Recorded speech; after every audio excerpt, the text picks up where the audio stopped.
In Indonesia, large-scale evacuations are underway due to the potential for the Mount Ibu volcano to produce its largest eruption in recorded history. Several thousand residents have already begun leaving the most at-risk area directly north and north-northwest of Ibu's summit, which marks the area in front of the breached sections of Ibu's summit crater.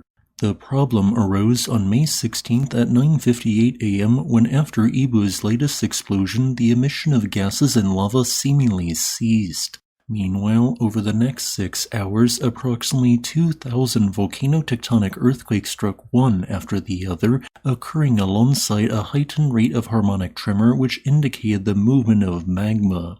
Clearly, a plug had formed in Ibu's magma conduit, meaning that pressure is now building underneath this volcano. When this pressure finally gets released, it is likely to generate a powerful explosive eruption. As a result, Ibu's alert level was raised to its highest level for its first time, going from 3 to 4. This increase in alert level occurred alongside an expansion of its variable 3 to 5 kilometer exclusion zone to between 4 and 7 kilometers in all directions. This marks only the 14th time since 2010 that a volcano in Indonesia was raised to its highest alert level. Nearly half of these prior instances resulted in fatalities, and while some instances thankfully did not result in major disasters, you will note that Ruane's 2 explosive eruptions earlier this year are on this list. Therefore, while there is the possibility that nothing major will occur like seen during Luatobi's red alert earlier this year, it is best to treat the current situation like the worst possible outcome might occur. So, what do I define as a worst-case scenario for Ibu? I would define that as a powerful volcanic explosion taking place which generates a 10 to 12 kilometer high eruption plume, with the lava dome being breached towards the north somewhat like a small-scale lateral blast.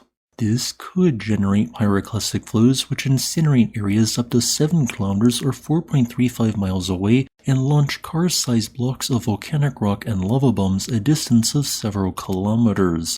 As for a best-case scenario, like seen at the Luatobi volcano earlier this year, it is fully possible that the building pressure is passively released through a crack, resulting in no major explosive eruption occurring.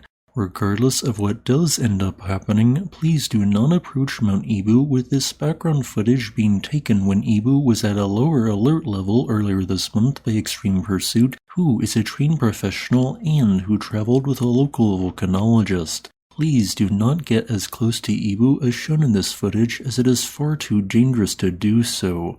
It has now been nearly 24 hours since Ibu's plug formed and this pressure has still not been released.